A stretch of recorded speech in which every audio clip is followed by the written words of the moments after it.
the River Falls School Board. This meeting has been properly notified, and we will begin with the Pledge of Allegiance.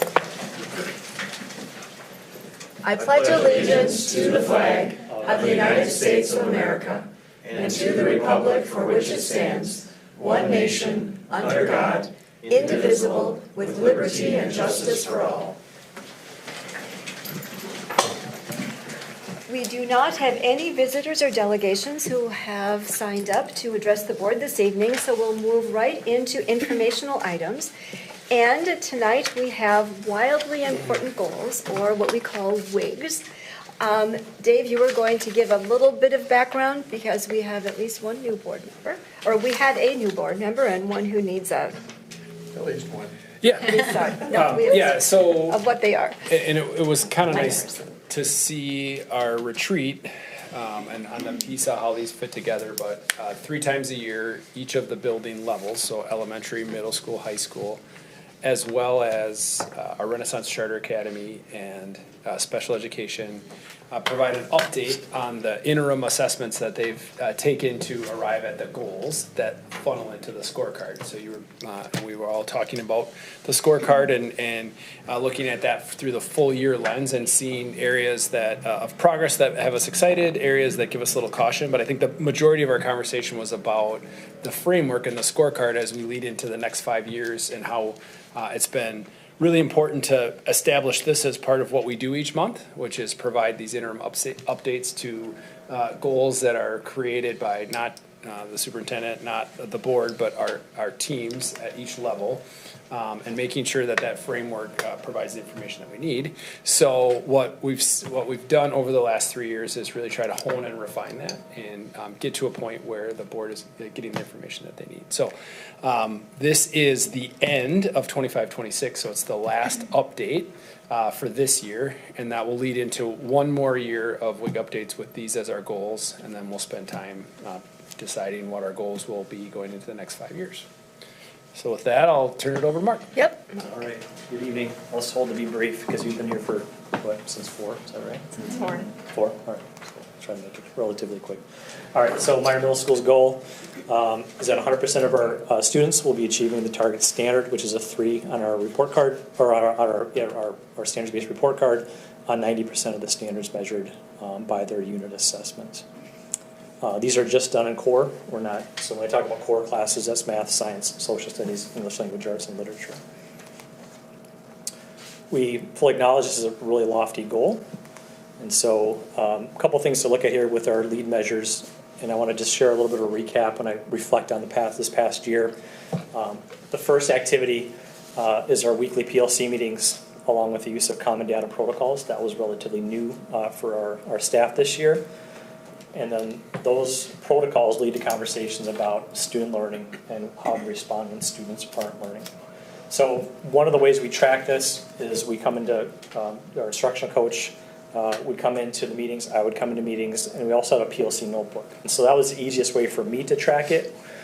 So as I look at the data protocols, I feel like we're consistent.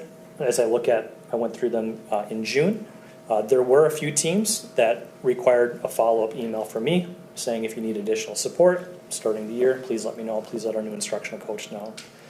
And then the second part of that, when we look at that data protocol, and if you want to take a look at it, we're not going to look at it tonight, but there's a part that's called infer and act.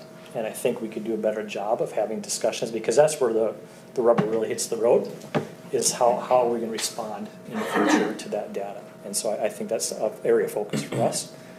The second is following a common assessment calendar. Again, this list was fairly consistent. Again, there's just a few teams that will need a little extra push with this going into next year.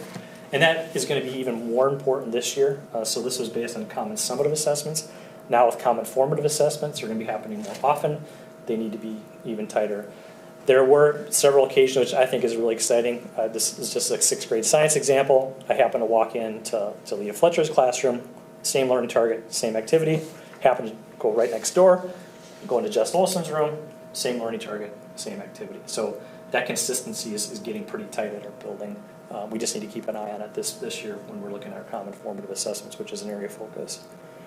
And then response days. This is something I think that we can do a better job at it, just in terms of consistency at the building. So one thing that we did with response days, this was 5-6 years ago, through our educator effectiveness, teachers would invite me in, and that's basically the only lessons I was observing, was invite me in on a response day. I want to see how are you responding to the data, what are you doing for the kids that aren't getting it, what are you doing for the kids that are getting it. So I'm going to go back to that model, this needs to become just what we do at Meyer Middle School, so full transparency.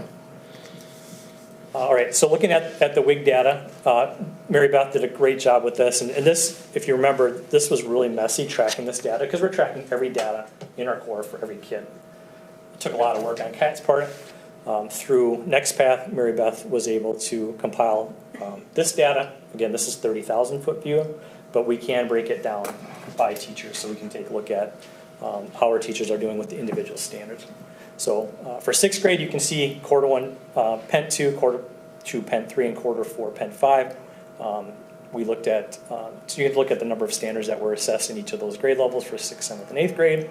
And then looking at 6th grade, take a look at the enrollment, take a look at the standards per term, and then you can take a look at the number of students that were meeting 90% of the standards.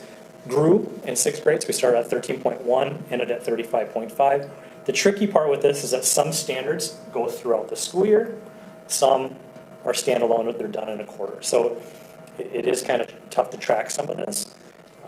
And then we also want to take a look at the number of students that were meeting 80% of the standards, and in 6th grade, in quarter 4, we had 51.3%. And you can take a look at 7th grade, it took a dip in quarter 2, and then quarter 4, it grew again. And then 80% of the standards was a little bit higher than quarter 2, and then quarter 4 was at 21.7%. In 8th grade.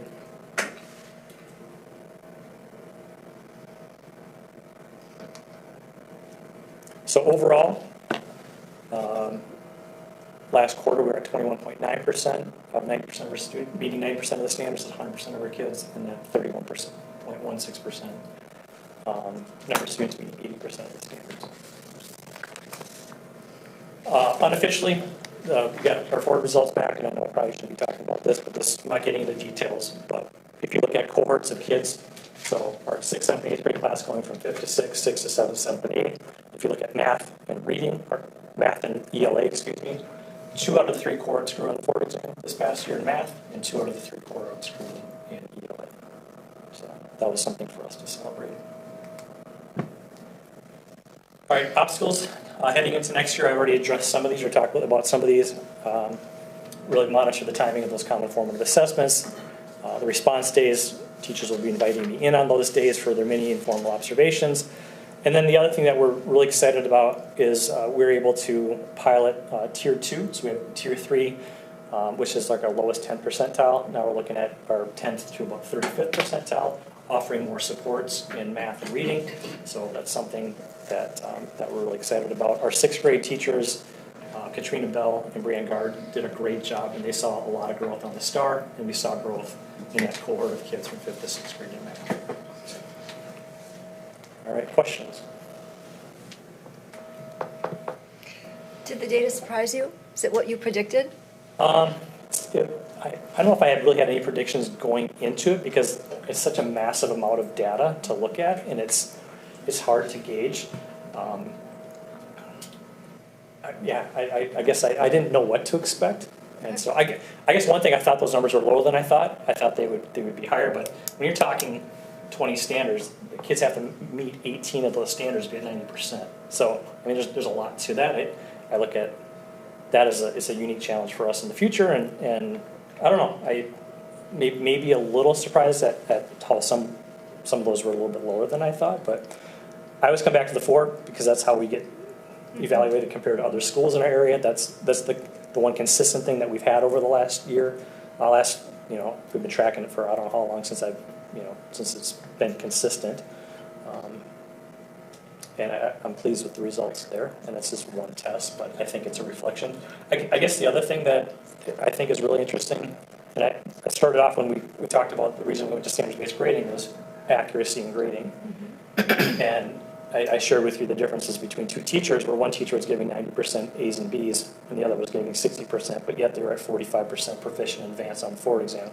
I feel like those numbers are probably getting closer and more accurate than we have in the past. So, Do the two sixth grade math teachers sit down, and when they're scoring, is there some calibration that takes place to make sure that the way they're scoring the standard, a 2.5 is a 2.5 and a 3.0? yep. And I think we can do more of that. And so I'll give you, I don't want to get into details, but I saw there's one particular standard that one teacher had a huge number of kids meeting the standard, and the other one was really low.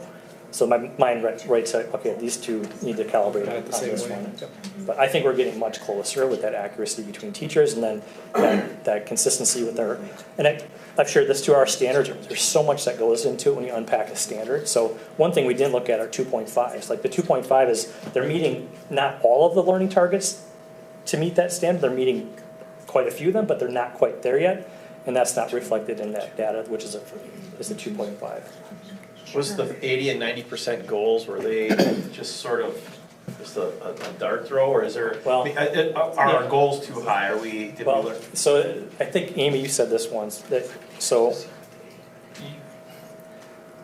if you say we want 90% of our kids meeting the standard, so which 10% are we just gonna, like, we should be striving that all students can learn at our Sure. level? So I think that's not just our building, Right. I think all of the goals are at 100%, because we want to make sure all of our kids are meeting the standard. It's a very lofty goal. Right.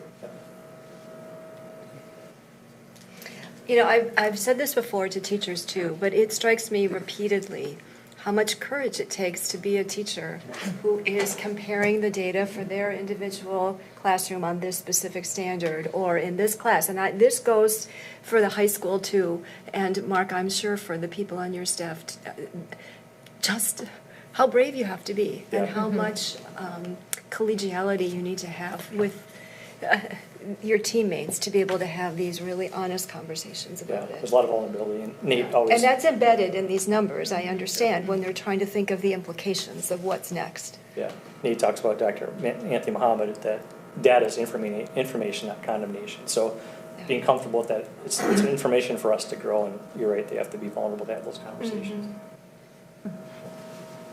Thank you. All right, Kit and Heidi. Good evening, everyone. First and foremost, Mr. Mill, congratulations on your appointment. Thanks for being here everyone tonight.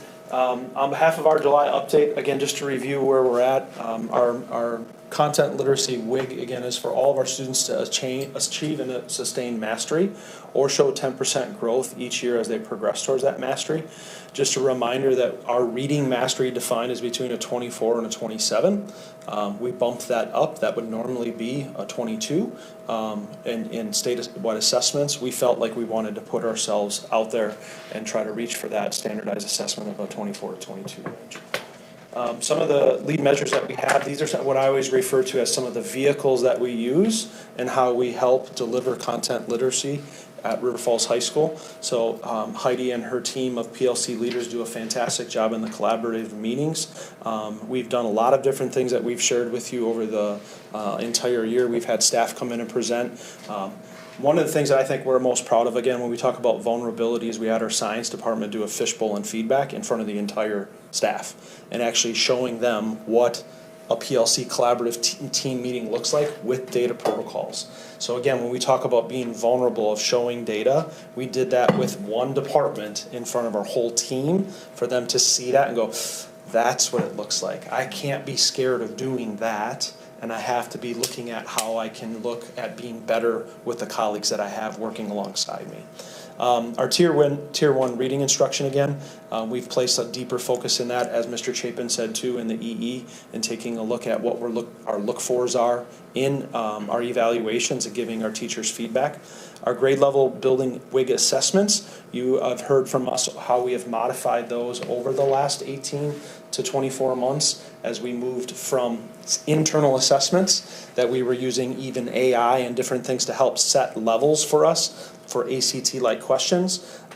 We had a huge diverse types of assessments with that we felt we needed to have building-wide state redacted or national ACT reading questions. And then lastly, Ms. Goyle, and again, our team members and through BLT and PLC, we're again working on increasing literacy instruction, tools for the teachers to use into their classrooms. I'm going to turn it over to Heidi in talking about where our data is. I also too want to thank both Mary Beth and Heidi.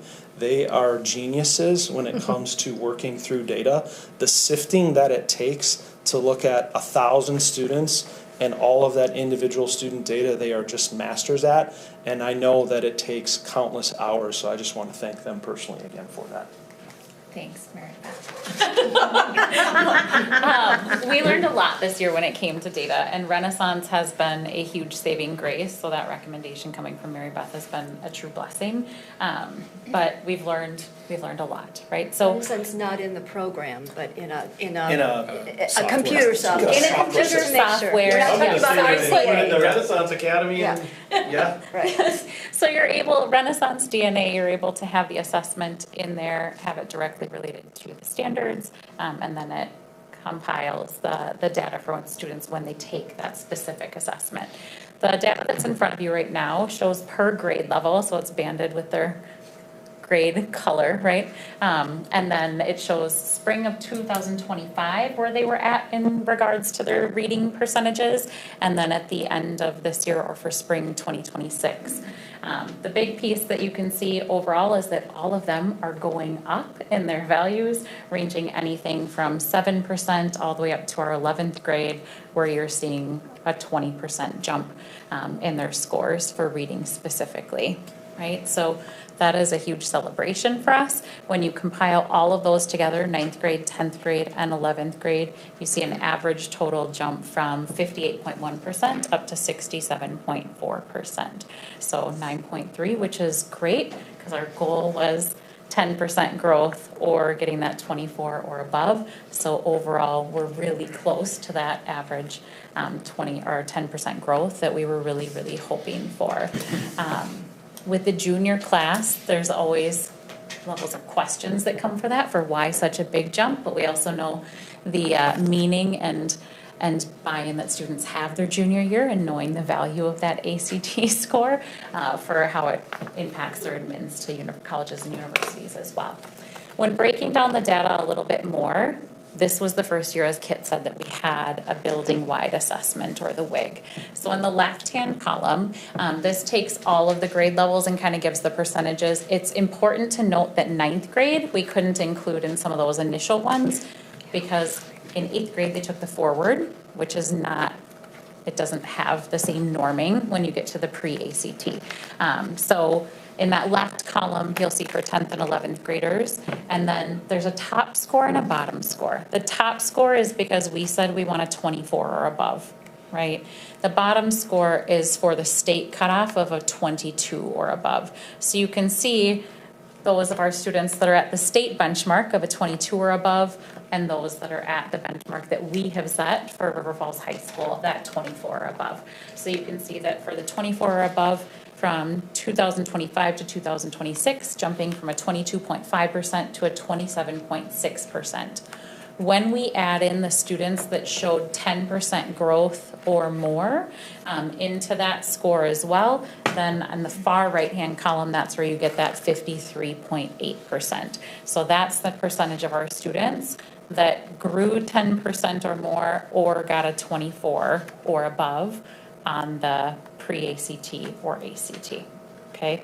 And then the total breakdown of students is down at the bottom as well by individual grade level, because we always also want to be able to see there and see where we're kind of seeing that biggest growth or that biggest impact. You'll be able to see for 9th grade, 10th grade, and 11th grade. Now remember, for the building-wide assessments, we learned a lot with this being the first year for those. In the fall, we said it was way too easy, right? So then we went in the winter, we increased the rigor of those, kind of changed some of the articles that we were looking at, incorporated some more of the science ones. So for 11th grade, when you look at that winter proficiency, that's when we incorporated the science article into it for them. So that's where you see like the little dip. So just note, we're learning a lot as we go through those assessments as well. But overall, seeing the dramatic growth that we had, and then for ninth grade, remembering the spring 2025, that's the forward benchmark score at that 65.7, not on the pre-ACT, for being able to see where students had scored and what that proficiency was at. So overall, our celebrations and looking at all of that data is, we're so excited that we had growth in every single one of our grade levels when it came to literacy and reading. The fact that we had that 9.3% growth in reading specifically with the state benchmark and state assessment from spring to spring, so comparing the same students to themselves as they grew throughout that year. And then 53.8% students achieving our building goal. And then it's not in one of the charts that was on there, but another celebration for us and leading into Mark's presentation that will be coming next is for specifically our students with IEPs. They increased from 17.1% being at benchmark to 30.5% of our students with IEPs being at benchmark. So we were really excited by that growth for our students, especially in some of our target group populations. So next and final steps for us that we're looking at, and we've had a data retreat already with our leadership team, so that's both our PLC leads and our building leadership team meeting. We have another one coming up actually next week to talk through, again, some other goals that we have coming into the year. But we're going to stay the course in terms of really, I guess the first thing I think we're going to talk through with our staff and even with our students, no offense, we're not going to be using the wildly important goal language as much because we put it in front of the kids and we're like, this is the WIG assessment. And so we are just focusing on content literacy at River Falls High School. We know that that's important. It's wrapped around whether we're talking technology or no technology. It's wrapped around quality instruction. So we are simply just talking about what high quality teaching and learning looks like, and that's embedded content literacy. So we're going to continue with that language as opposed to making it something feel separate. And that's the language that we're using both with our leadership teams and our leadership teams while doing that with the rest of our staff and with our students. Next Path, again, is a great resource for us. Our goal is, again, to build that capacity in how our teachers can start using it and taking a look at that. Describe what Next Path is. If you want to. Yep, so Next Path replaced EduClimber, for those of you that have that. So it provides data, individual student data that you can look at, and then you can also compile any of the charts or pieces that are in there for your classes. You can have a teacher dashboard. It'll show you everything from the demographics of your class and who you're serving to an individual student, and you can look at their data profile. And so our staff, oftentimes we encourage them to go in, and they'll be doing that in August when they come in for their day, and being able to say, like, what are the needs of the students that I'm going to have, and be proactively planning for those. And then being able to say in their class, how did their individual students in their classroom grow throughout the year as well. So it's a fantastic data piece. They can set up their own dashboards and be able to track that, and then we can send data reports and have them accessible to staff in there as well. So, Tom, when we talked about how important it is for the teachers to have the courage to collaborate, they collaborate based on data and information, and part of it comes from what they get from Next Path. And it's an aha moment, I think, that's going to happen for our staff in August, because again, I look at it from my wife being a former elementary teacher. You have a cohort of 25 kids the whole year. Our staff are seeing 3 groups of 30 kids every term, and sometimes cycling those kids out. So for them to filter that and having something that allows them to know who their students are. If I'm a U.S. history teacher and I know these 4 students particularly struggle in reading, I need to create accommodations and differentiation for those students. That hasn't, we're teaching that larger part. So we have the IEPs, that's one thing, but also knowing where students are not in an IEP setting, but also still struggling readers or struggling with literacy is going to be huge for us and for our staff to identify and support those students more. Again, we talked about the language of content literacy, both with our professional learning teams and with our VLT teams. The test blueprint, we've been vulnerable in showing both what we had as Teacher Center created, coming here this mid-year and going, oh gosh, the data actually went backwards. We're celebrating that now at the end, that our kids, again, when it comes to spring assessments, do put their best foot forward.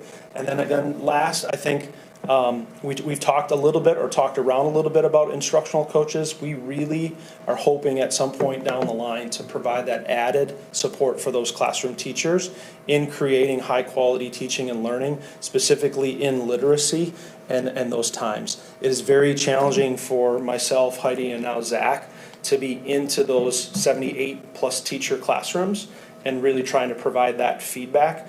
We're doing that through coaching, through our PLC leads, and then our PLC leads are meeting that. But our cycle of how we're supporting teachers, they're ready for it. They're starting to ask for it. Our new teachers are asking where that support comes from too. And so we would really like to start broaching that topic and subject in the next few years as it comes up, when we either decide to reappropriate staff or find ways to recommit some of our funding in terms of that to support our teachers and our students in that area. Any questions or ideas that you have? I just, a couple of thoughts. We've talked about before, in fact, when you set this goal, we had a conversation about,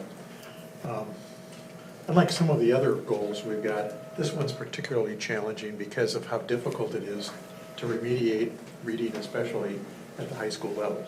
The older they get, the harder it is to remediate. So, which is part of what the urgency was on this. And the fact that you've taken this on, it looks like a good plan. It looks to me like you're making progress in this, and that we're seeing progress. And that's really laudable. In fact, it's good, having been in that initial meeting, what was it, a couple of years ago? Yeah. To see that we are actually making some changes here and helping those kids advance their reading.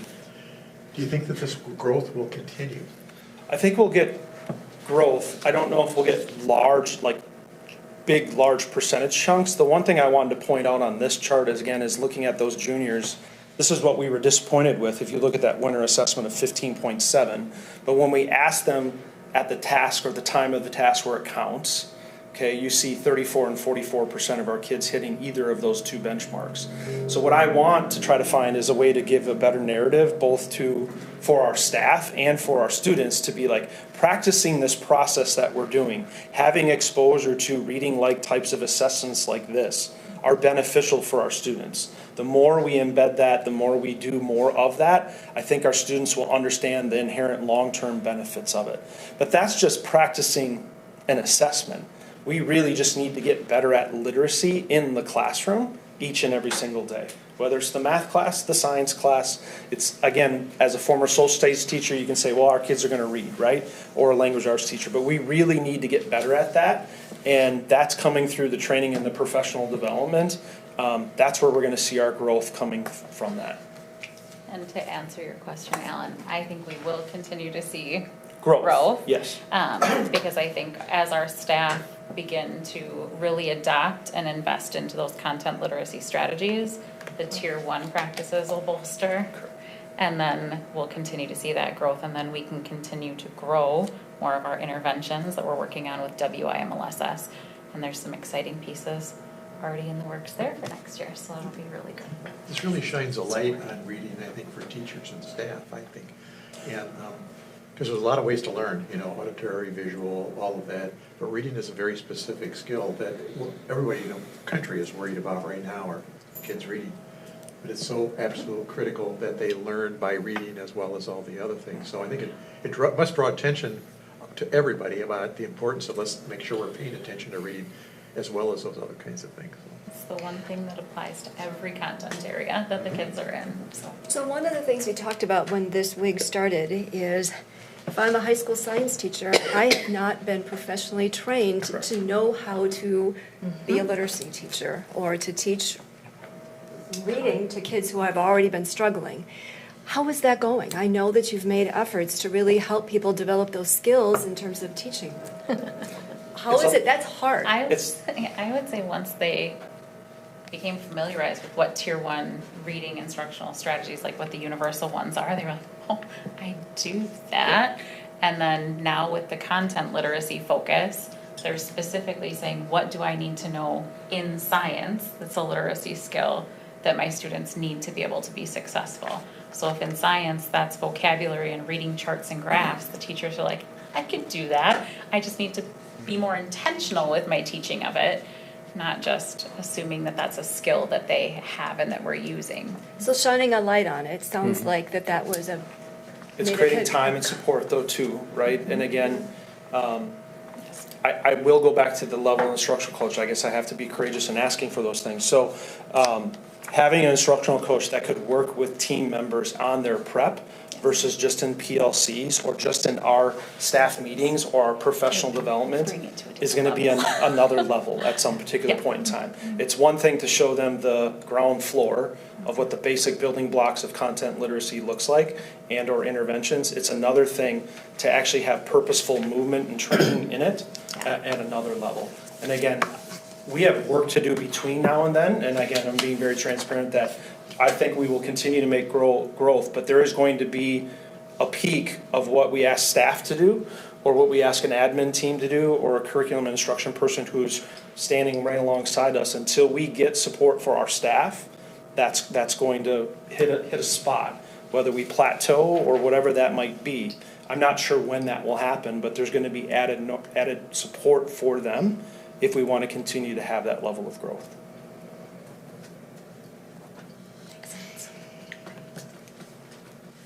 Thank you. Thank you for your time. All right, Mark, you got the third spot. All right. Yeah. All right, just an update on the special education WIG for this past year. And just a reminder, our special ed K-12 WIG was that 80% of our special education students would either have above average growth, kind of defined as a student growth percentile of 50 or above, or demonstrate average proficiency on universal reading screeners. We tested the reading universal screeners was Ames Web, K-5, and then STAR 6 through 12.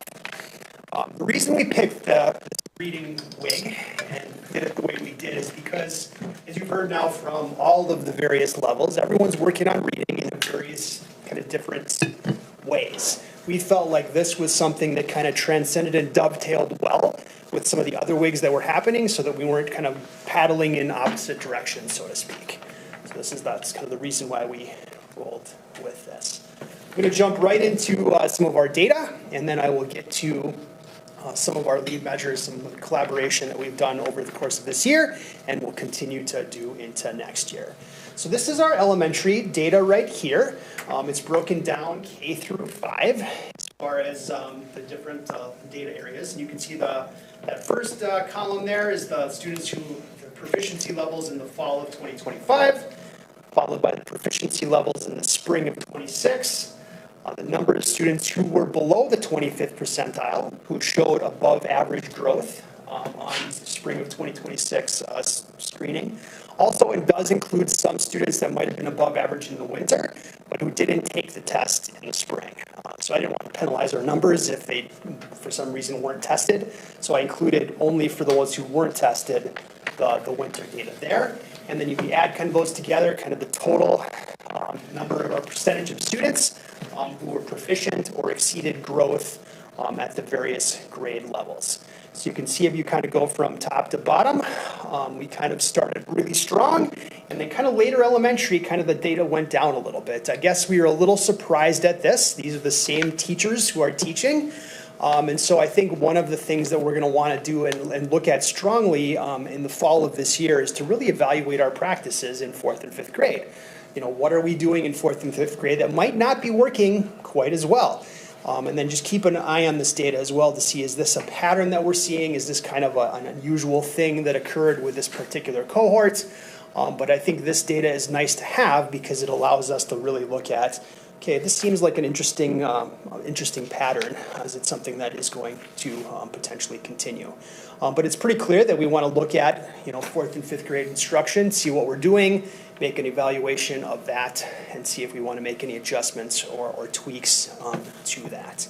But even at those levels, you can see we were at 66% and 63.6% as far as proficient or exceeding growth. If you take all of the students at the K-5 level and combine them, we were at 77.3% of the students that were showing proficiency or above average growth. Now, you'll recall from the elementary presentation, I think it was 2 times ago, the proficiency is probably a fairly low bar. So that's set at the 25th percentile, which is the very bottom rung of the average range. If you think of percentile ranks of 25 to 75, being that full average range, that's the very bottom. But that is kind of what, again, the state has set as far as what they would consider proficient based on reading plans. Moving on to looking at secondary data. Here it's broken down as far as 6th, 7th, and 8th grade, and then 9 through 12. So you can see that the total proficiency for our middle school was at 64.5%, proficient or exceeding growth. And at the 9-12 level, it was 65.7%. One interesting thing data-wise here was, if you recall from winter, our middle school was really doing well here. We were at, I think, somewhere in the 78 range percent at that point in time. And that really kind of fell off toward the spring. We're not quite sure why that happened. Either students maybe didn't take the STAR assessment as seriously as they did midstream. It's hard for us to think that they lost knowledge kind of as the year went on. But that is something that, again, we're kind of paying attention to, because we would like to see if that's a pattern going forward and something that we want to look at. But one thing that we do at the high school that we might want to consider maybe at the middle school as well is just the whole idea of, at the high school we do incentivize our students to work hard. So they get a little bit of a reward. Usually food items work fairly well if they show that they've done their very best and work through and not just click through some of the answers, which we sometimes see. So that might be something that we might want to explore at the middle school. You can see their overall numbers there. This slide just has them all kind of together. So you can see the numbers there on the far right as far as percentage of proficient students or those exceeding growth. K5, 6, 8, 9, 12, and then it kind of results in a district-wide level of 71.1%. Nice. There's a lot of things on these lead measure slides, but I think they can really be summarized by the concept of collaboration. So it's really important for us to really talk about, these are complicated students that things have not worked quite well enough for in general ed, and they need a higher level of support. So it is important for us to talk about students, talk about what's working well. We also have 4 different elementaries, and we have 4 different kind of programs.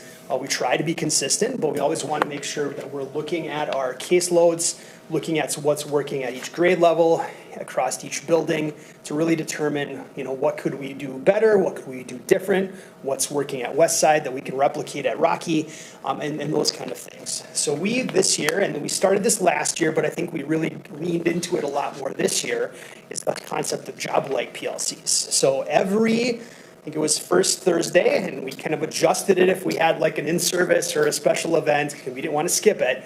But at least once a month on a Thursday, we had all of the K-5 academic-focused special education teachers meet together and really talk about their caseloads, what was working. Next Path, which again Mary Beth brought to us, I think it was 2 years ago. Just a year ago, has worked really well, because we've been able to, they all have like a caseload list, and they can at a click of a button see their entire caseload, growth numbers, proficiency numbers, and it really allows the teachers to compare notes as far as how their kids are doing. And so that has really been very good. It's also, I think, year 2 of the job likes. I think they're getting used to the whole process. They're getting used to the fact that we're not going to cancel them now.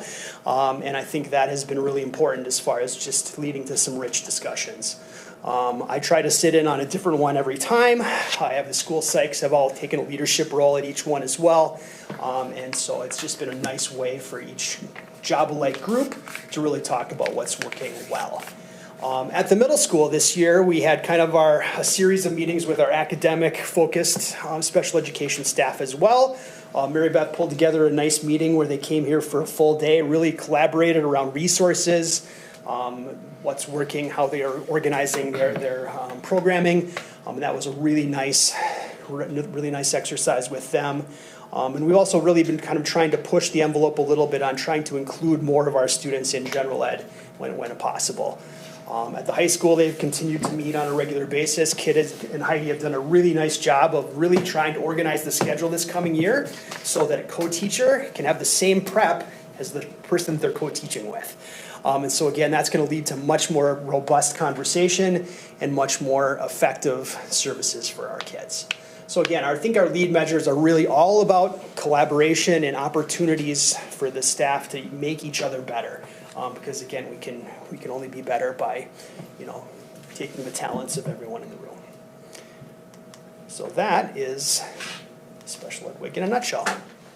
Any questions? Just an observation, and that's that all of this data reflects individual, unique students. It's particularly true in special ed, Yep. because there are a variety of reasons why a student would. And so that Correct. must make it very difficult to set what your benchmarks are, what the Yeah. goals are, knowing that the uniquenesses. Yep. Thank you Thanks, very Mark. much. You Don't go know, far. yeah, you're next, or pretty soon. I want to circle back for a moment to the conversation that we had at the board retreat where we were talking about the data. And as one board member, I think what would be helpful for me when we get these presentations, that it helps an awful lot when you have the narrative connected to it, because I'm just reading through it.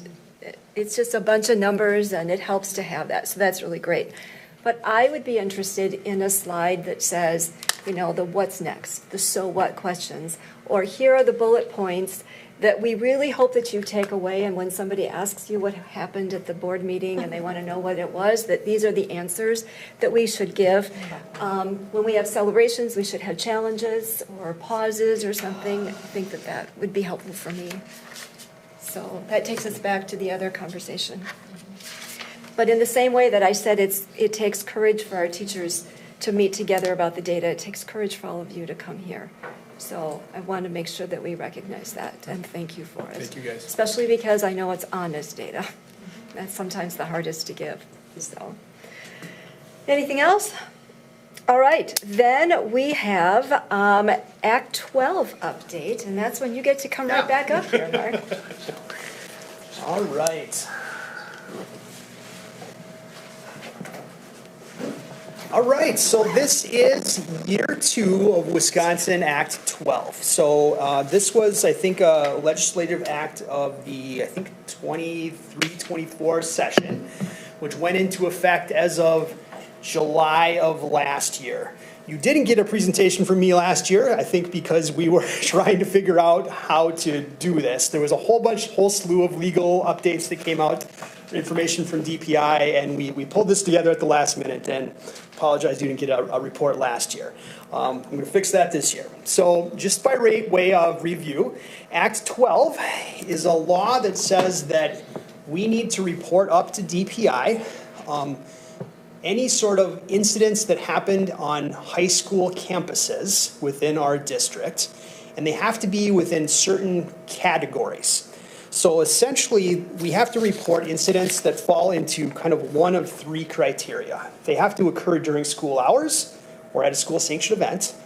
They have to be on school property, and they have to be kind of resulting in a charge or a citation.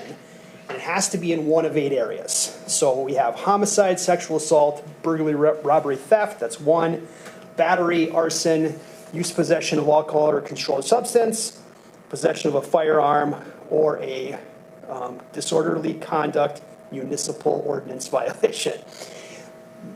The legislature kind of rolled out this law without maybe a lot of super forethought, because like the disorderly conduct does not apply to criminal disorderly conduct. It only applies to like municipal disorderly conduct. So within all of this, there's some level of, we got to try to figure out what counts, what doesn't count. There's some privacy angles when it comes to juvenile citations and charges that don't kind of apply to adult citations and charges, which is 17 and above. So all in all is that this data can be a little cumbersome to collect.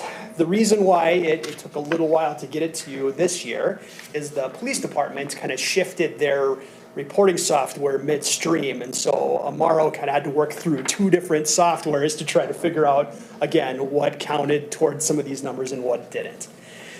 So all in all, basically based on that, Officer Amaro and I kind of sat down and we looked through some lists, some case numbers, and tried to come up with kind of the total number of incidents that would count under this list. What I can tell you is that last year, we had 16 total reportable incidents. If you kind of, again, think of the three categories and the 8 types of incidents. So we had 16 total. Obviously, a majority of those were probably related to alcohol or substance on school grounds. This year, we had a total of 10, and the same pattern applied. So again, a majority of them were related to possession of alcohol or a controlled substance on school property. So yes, a decrease from 16 to 10. I would say it's a little, you have to be careful on really interpreting those numbers, and especially compared to neighboring districts, because DPI has said in their guidance that this information will be very hard to collect, and some of it will depend on your relationship with the police department, because with the privacy concerns, if you don't have that good connection, a lot of these things will maybe go unreported or we won't have knowledge of them. So DPI has really said, do your best, work with your local police department on trying to figure out some of these numbers. And I would say we came up with these in kind of a consistent pattern from last year to this year, other than the different software. And we have good communication. We have because of our really, SRO really good program. communication with our SROs. Adam helped quite a bit with And Amaro has been really good in kind of helping. I mean, he's taken like 4 calls from me about this same report. And so he's probably sick of hearing from me from now, but we'll get this in place maybe a little easier for next year. So again, just wanted to report that out to you. This report is due to DPI. I think by July 31st, but there's a requirement to kind of talk about it at the school board level before we make that report. So So in the 10, could it be one student who would have 2 infractions, or is it like 10 individual yep, students? it could be one student with Done it twice. 2 infractions, yes. And it could be a single incident that had 2 different categories as well, which we had one of those. Yeah. Interesting. Okay. So how is this data supposed to be helpful for us then? That is a good word. Yes. Yes. Thank you. Yeah, I would say with Compliance the Well, that's always a good thing, inconsistency but- and how it gets reported and the complexity of the juxtaposition of privacy and, you know, just being able to collect this information from your local law enforcement partners, I don't know how comparable it is from that one district to another. If it was apples to apples and we knew like we had exact comparisons, then I suppose if you were an involved community member, you could look and say, well, why are our numbers higher? But our numbers might be higher only because we have a really good relationship and we're kind of finding everything we need to find, where maybe some neighboring districts are not. So that's, I think, maybe the difficulty with some of these numbers. Well, you fulfilled your responsibility. Thank you. Thanks, Mark. Appreciate it. All right. Now we have a very great celebration, the Focus on Energy Excellence Award. Dave. Yeah, so last month, right after our June board meeting, we had an opportunity, we had a visit from Focus on Energy, and they delivered a Energy Efficiency Excellence Award, and we received that for our commitment to saving energy through the process of improving our district facilities. And so this was a core element of the referendum building projects, was to add, whether it's through our HVAC systems, whether it's through our electrical systems, or in the addition at the high school, or where this picture is, which is the transportation center. The decisions that we made were made in consultation with Focus on Energy to make sure that we were making wise decisions that lead to long-term savings. And so it's always fun to have a data point here. So the district's energy efficiency work is expected to save enough energy during the lifetime of the equipment to power 3,087 homes for a year. and the project avoids enough carbon emissions similar to taking about 5,000 cars off the road for 1 year. So I can't fact check how they came up with that information, so I can't cite my source other than to focus on energy, but I think they did do work to show the energy savings that we have, and we're really proud of that. And so I just wanted to highlight a couple people in that picture there. Lynette, obviously, for her leadership. Joe Hazelman, who I think the board's familiar with, he would be on Lynette's right. And then next to Joe on that top picture is Zach Solom. Zach is a maintenance tech too, really a building guru is the best way that I can say it. He is very good at what he does as far as understanding how our HVAC systems interact, to optimize efficiency, but also to make sure that the environment is super comfortable. And he's super service oriented. He wants to make the building a comfortable place while also energy efficient. And so, as you can imagine, when we were getting dialed in through our process in our project, there were parts of that where I would say we were not dialed in. And so he was getting a lot of calls in between Joe and Zach and their entire team. They did a really wonderful job, and they were super patient and got us to a point where we're really proud of the work that's done. So there's some other representatives there as well, but I just wanted to highlight those three as key parts to that group. Anything you want to add? The only thing I would add is Focus on their website has a YouTube video of all the winners, and I can share that. I just found it. I didn't know it was out there. But so when they were here, they did some filming, and we toured 2 of our buildings. Is that right? We toured. I believe so, yeah. Rocky, do they go? Yeah, I think it was Rocky. Anyway, and so I'm guessing they have some really good sound bites of Joe during the tour. So, yeah. Well, we get to see Joe and give him our appreciation, but we don't see Zach. And so can you make sure to tell him we recognize it and appreciate it? One thing, in addition to the fact that this is energy saving, it's green, it's kind of the right thing to do for the environment, but this really saves us money, right? It really Correct. does. It really saves us money. And I think for an awful lot of people out there, they want to know, did this cost us something or did it help us? And not only is this kind of the right thing to do, but it saves us money. And particularly, since my arrival, is all the new lighting, all the upgrades in lighting. Really terrific. Which saves us money. All right, we're going to move on to the action agenda. And first, we have the consent agenda. Would any board member like to remove an item from the consent agenda? All right, then before the board this evening, we have the meeting minutes from the June 15th regular board meeting. We have minutes from the June 22nd special board meeting. We also have minutes from the July 6th special board meeting. We also have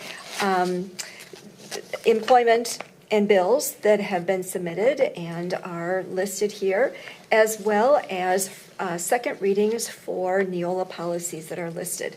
So at this point, is there a motion to approve minutes, bills, employment, and Neola policies as presented? So moved. Thank you, Ellen. Is there a second? Seconded. Thank you, Monica. All those in favor? Aye. Aye. Opposed? The motion is carried. All right, the ad hoc policy committee met on July 6th. They went through lots of policies in the 800s, the 700s, and the 8,000s, 7,000s, 4,000s, and the 3,000s, and the 1,000s, and then some bylaws. But so it's long. And they did that without me, so thank you for carrying that burden. Neola is making some updates to their platform, and so we need to wait for one more month to be able to read those, or to our first readings will be approved then. So that's just a simple update. But then we'll move on to the Educational Program Committee recommendations, and I'll turn to you, Alan. Okay, Ed Programs Committee met on Monday, July 13th, and we basically dealt with handbook updates for this coming year. And should we take them individually? We'll Stacy? take 1 through 6 together. Okay. And it's worth noting that these handbooks that we are approving tonight take into account the suggestions from the committee so that all of the information is aligned and they're consistent. So. Okay. So I'll, so in these, I don't know, any summary comments, Dave, or anything about what these basically address? A lot of them are yeah. just editorial. Right? Yeah, I would just highlight, I think one thing that the group, each of the principals did this year is to make sure to have language that's aligned to our incoming policies while still consistent with our outgoing policies.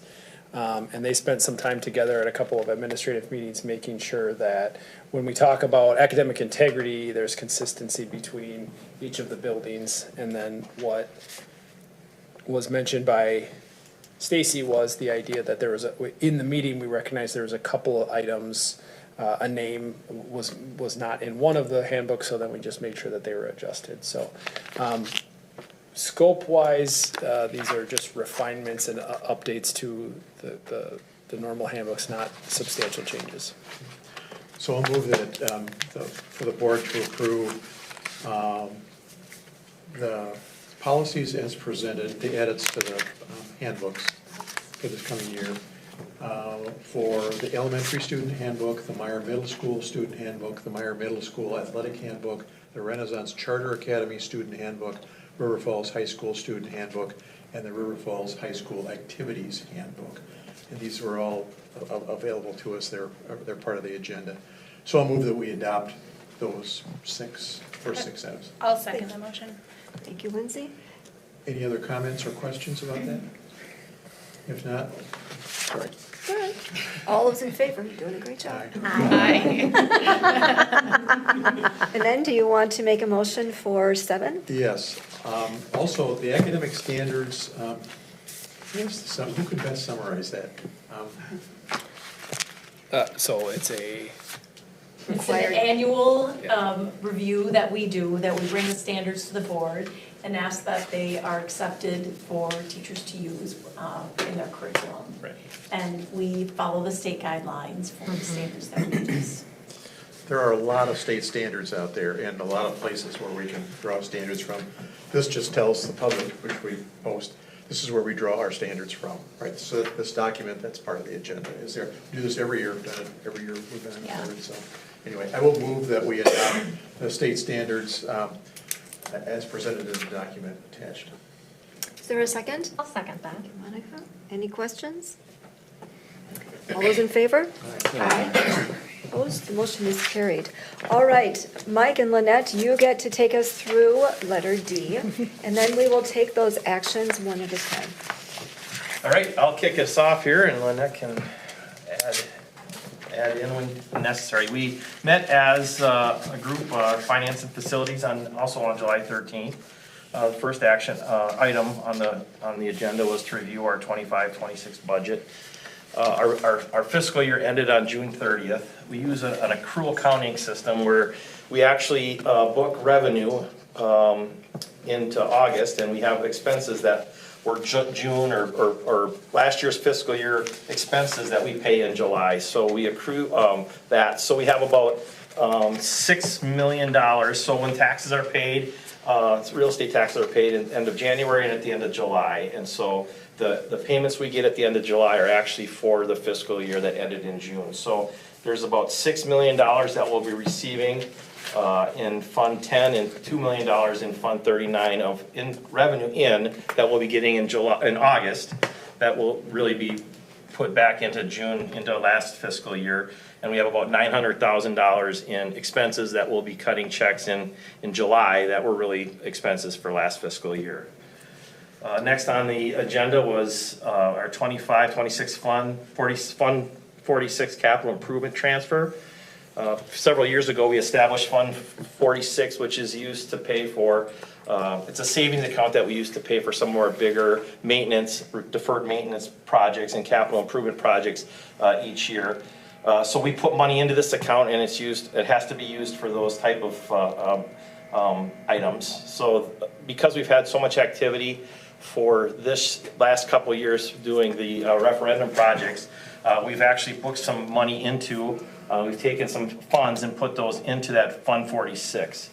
So our budget surplus this year was about 650,000? That's what we budgeted for. That's what we budget We year. budget that, sorry. Approximately So that. every year we budget 650,000 for these type of maintenance projects. We're gonna put that into Fund 46 because we're not spending it because of all the activity we have with the referendum.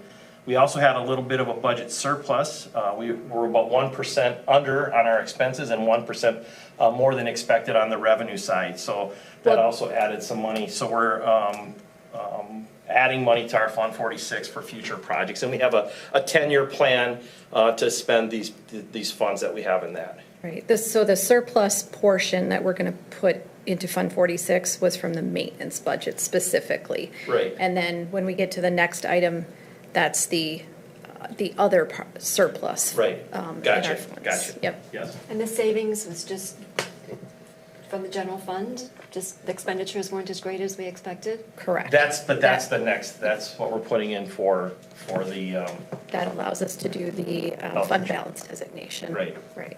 right. So, we do have a motion on this one, or a recommendation to approve an $850,000 transfer from General Fund 10 to Capital Improvement Trust Fund 46. Do we have a motion?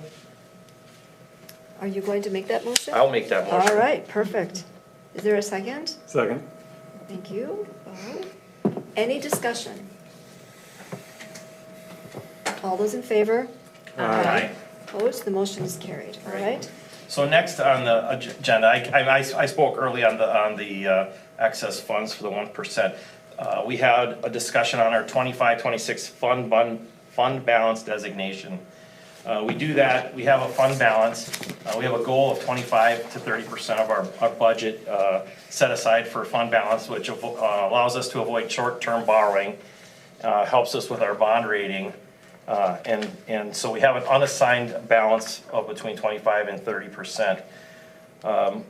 As I discussed in the previous one, we had a 1% budget shortfall on our expenses and a 1% overage on our revenues that was budgeted. So we have about 900,000 in excess funds. What we're gonna do this year, what we are looking to do is take those. One of the things we did this year was we changed from an insurance plan of having an insurance company, we're going to a self-funded medical plan. So we will be paying the claims for our insurance for our employees. So instead of paying a monthly budget that we can kind of figure out how much it's gonna be because we have premiums, we're gonna actually have to be paying the bills, the medical bills for our employees. So one of the things we're gonna try and do is create a savings account to help with some of the ups and downs and fluctuations of those premiums that we're gonna be paying, or those bills that we're gonna be paying.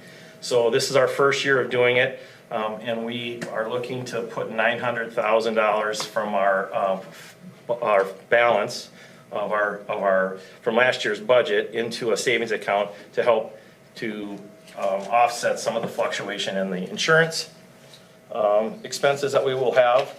We have an overall goal of about, based on recommendation from our insurance company that we work with, of over the next 3 to 5 years, we'd like to put about $4.5 million into this to help with those fluctuations in premiums, or not premiums, but in expenses. Claims. Please. Yeah, so I just want to clarify that it's not a separate savings account, it's really just designating a portion of our total fund balance. Okay, so to it's not that separated, it's part of the general fund Specific budget. area, right. Gotcha. And we require board action for any committed or assigned funds. Gotcha. Now, once it's there, the only way those funds can be used or moved is by board action. So those cannot be used for other purposes unless the board approves that, so. So to get up to that recommended, what was it, 4.5 million? 4.5 is the recommended from the broker. How do we do that? I mean, this is a good start, but then do we designate in upcoming budgets? So Annually? there's a couple of ways. So let's say in the first couple of years, the premiums that we're collecting are higher than the claims that we're paying out, then we would have a surplus of those funds. And those could be then committed or put into that, right? We can use that for those years. Another way would be to designate surplus, if there is any, again, the following year. It could be built into the budget that we want to designate a certain amount of our budget so that we can transfer that or commit that in the following year. So, yeah. It'll be a variety of means. Yep, yep. When Yeah. you said 4.5 million, what was the recommendation for how long to get there? Well, we So- think it's gonna take 3 to 5. Yeah, 3 so to it was, 5 this was our years? broker's recommendation, Okay. is to, over the next 3 to 5 years, build up a Yes, 6-month 3 to reserve. 5 So years. when we look back at the claims last year, and we calculate what 6 months of our claims were, it's about $4.5 million. Now, we'll see where claims come in this year. You know, maybe 6 months reserves is a little bit more than what the board is prepared to, or that the district is able to get to in the next 3 to 5 years. But I think it's a pretty nice goal to start to work towards if we're able to. Because the alternative is, if we don't have enough funds committed and set aside for those troubling years, or those fluctuations, those high claim years, is that comes out of the unassigned fund balance. And then that impacts obligations and, you know, staying within the board policy for fund balance and bond rating and all of those other reasons why we maintain an unassigned fund balance. Yeah, I just want to remind, so when we made the decision to move to self-funded, one thing we got from our broker was the prediction of how much premiums we need to take in. And when we were confronted with what that number was against what it would have meant to stay on a fully insured model, the costs associated with moving to that fully insured model would have gobbled up a more significant portion of our budget. So we were forced with some hard choices, and one choice that we made was to move to this self-funded model. So it is hopeful and data shows over a long period of time, this model will result in more stable costs for paying out insurance. And it allows the district to contribute to those things. And the other piece that the other point that I wanted to make is, to get to this point, we also had to change the structure of our health insurance. So our staff is already paying a higher out-of-pocket maximum, and they're paying, their portion of premiums went up. Not as much as it would have if we would have gone to fully insured, but this 900,000 is in theory, what should happen is, if we calculated right and estimated right, is at the end of the year, we should have $900,000 left, because the claims should match Equal the expenditures. the expenditures, but we know the timing, the lag of all those things doesn't really equate out. So for cash flow purposes, it's important to have a reserve. And this isn't like the certainty of fully insured. It is an estimate. So this is just good management of our funds. And it protects the district and our other financial Correct. priorities. Yep. Yeah. Thank you. It's a big change, pretty significant change for our employees and for our district. So Stacy, I would make a motion to allocate $900,000 to the committed fund balance for self-funded medical reserves. For the designations as, okay. Yep. All right, is there a second? Second. Thank you. Discussion. All those in favor? Aye. The motion is carried. Next up on our agenda was a review of our upcoming 26-27 food service meal prices. We do this annually, Fund 50, and with some inflation that has hit the food service, we haven't raised prices in a couple of years. We've been running at a deficit. Our expenditures have been more than our revenues, and so it's time to review and increase our prices. So we looked at that. The recommendation is to have a increase of 10 cents for student breakfast and student lunches by 15 cents, and adult breakfasts by 15 cents, and adult lunches by 10 cents. Was the recommendation from the administration. All right. Would you like to make that I motion? will make that motion. I'll second. Okay. Any discussion? We like to be able to keep our meal prices as affordable as possible, but we have to be able to cover our expenses. And one of That's the. just the reality. And Yeah. for a family that has a student that participates in breakfast and lunch every day, they would see an increase of about $43.75 for the year. What does it do for reduced lunch costs? Those stay the same. They So will stay those the will same. stay at the 40 cents. And since our meeting last week, we have been given those numbers, those reimbursement numbers for next year. And so paid lunches, which is the majority of our families, the reimbursement for the district went up 1 penny. 1 penny? Yes. For free and reduced meals, they went up 16 cents. So now we have our numbers. That's the reimbursement. That's right, that's the reimbursement. Get back. All right, well, we don't get a vote in that, but we do get a vote in this one. So, all those in favor? Aye. The motion is carried. All right. Right, Nope, we got a couple more things here. we do? Oh, that's right, just not That we action. had in our meeting. We reviewed our 26, 27 property and liability insurance. Something, again, we review every year and need to renew. One of the things that we discussed was the district was able to add a wind and hail deductible buy down. So we paid a little bit extra, but it protects us if we have wind and hail damage, providing a $250,000 high school and a $100,000 middle school others deductible rather than a 1% of value deductible. So we have obviously our buildings have a pretty significant value. That 1%, if we were to have to pay that for wind and hail, would be a big expense. Yeah. So we were able to buy down that, and now it's max of $250,000 at the high school and $100,000 at the middle school. High school and middle school. High school and middle school. And then 1,000 for the other buildings. Gotcha. Yep, And that was just a review and no action is required. correct. Last thing on our long list of things that we had at our meeting was the preliminary budget for 26, 27. We did another review, we've been doing that over the last few months, and had a little bit more detail of each fund. Areas that we talked about included a significant reduction in Title I funding due to the state census data. We've seen this kind of shift over the past several years, and will continue to provide the same level of intervention for our students. So it won't have no impact on our students.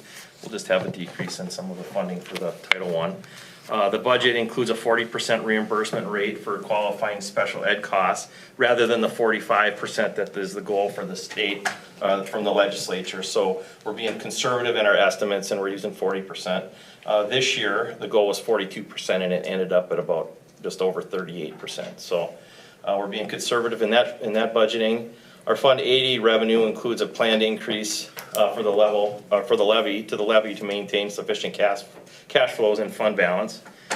We discussed expenditures that have been updated for salary and benefits. So obviously, as we've finalized what that's going to look like for next year, we have the new numbers in the budget.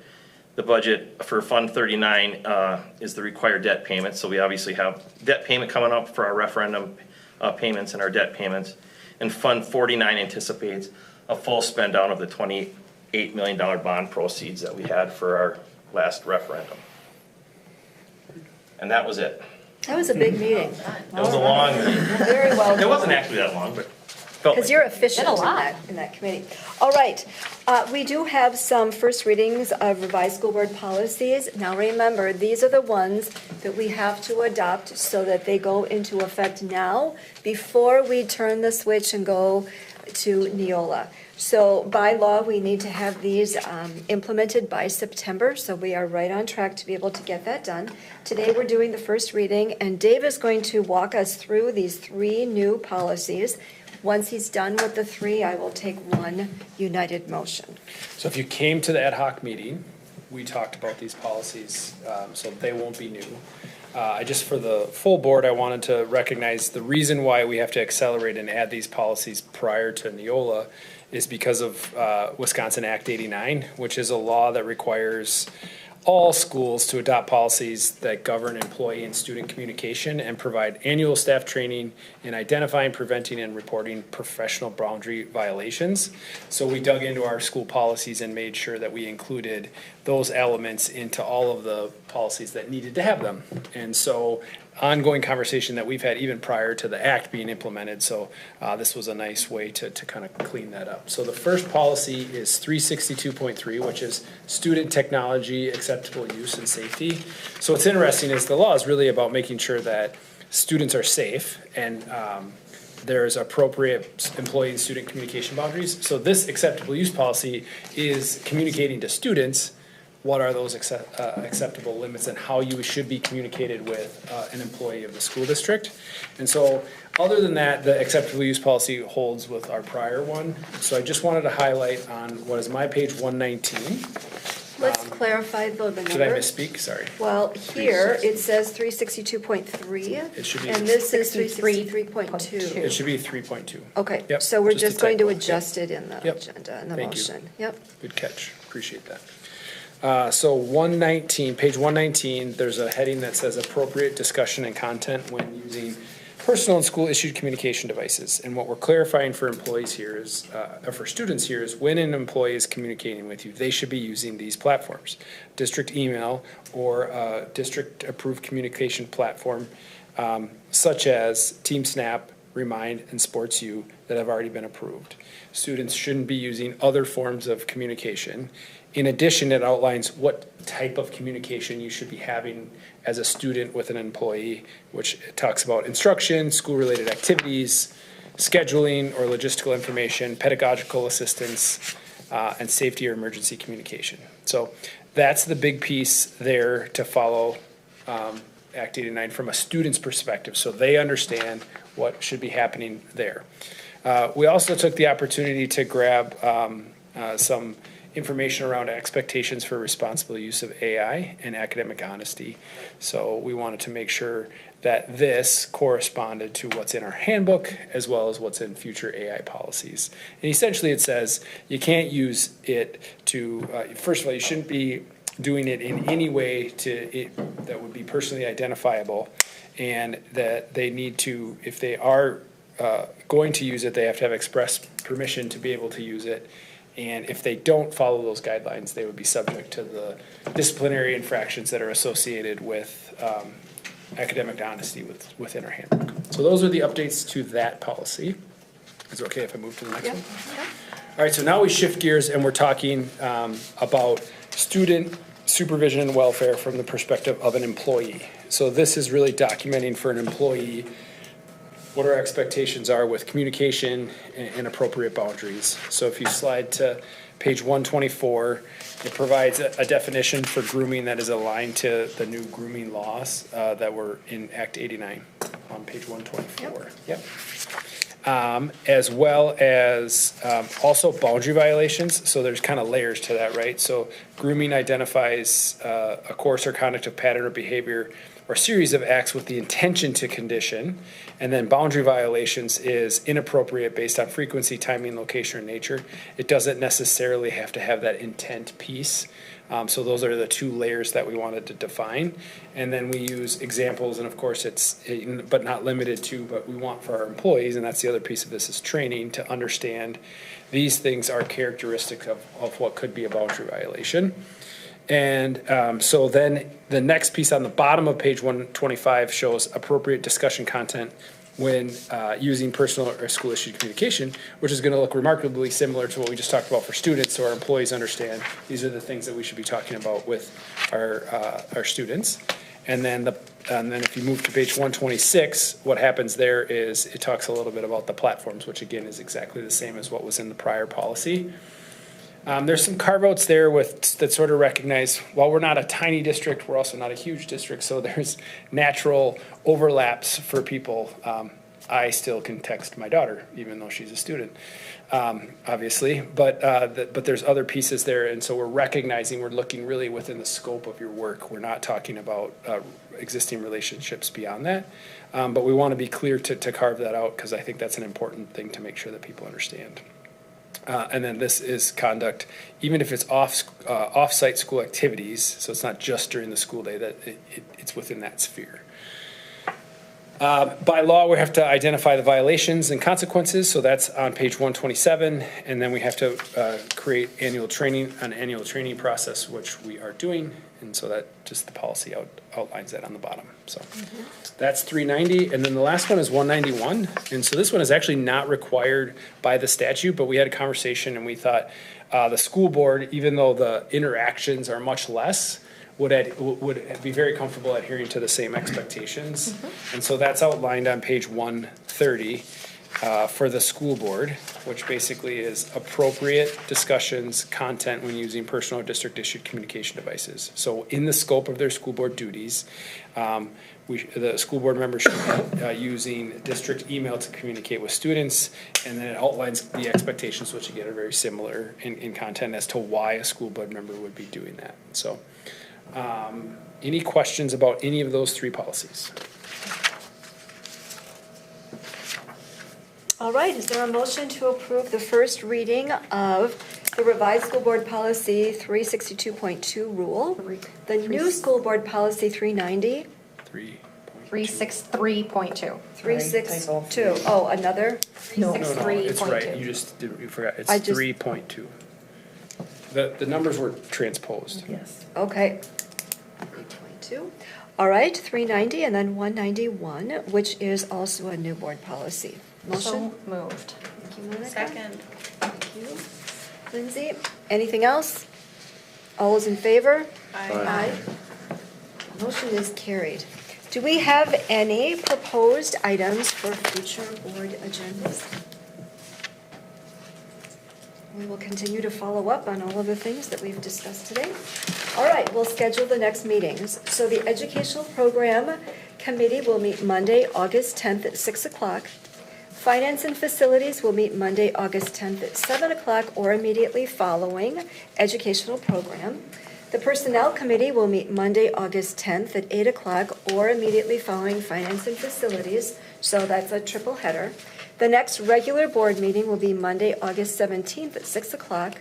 The Ad Hoc Policy Committee will meet Monday, August 31st at 6 o'clock. And with that, at 7:20, the meeting is adjourned. Thank you, everyone.